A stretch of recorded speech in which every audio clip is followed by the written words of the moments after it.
Annuncio vobis gaudium magnum. Habemus papam.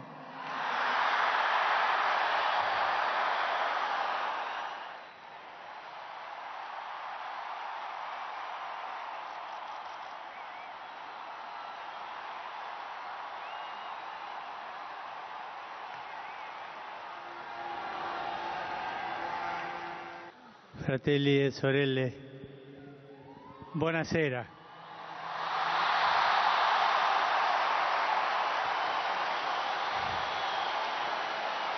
Voi sapete che il dovere del conclave era di dare un vescovo a Roma.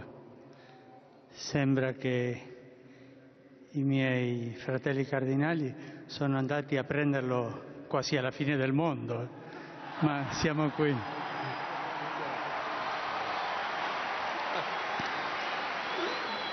Vi ringrazio l'accoglienza, la comunità diocesana di Roma, al suo vescovo. Grazie. Prima di tutto vorrei fare una preghiera per il nostro vescovo emerito, Benedetto XVI.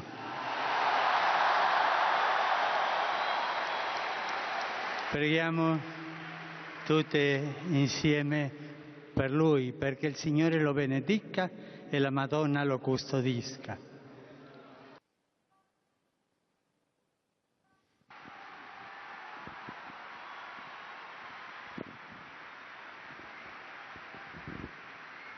Patris et Filii et Spiritus Sancti, descenda super vos et maniat semper. Amen.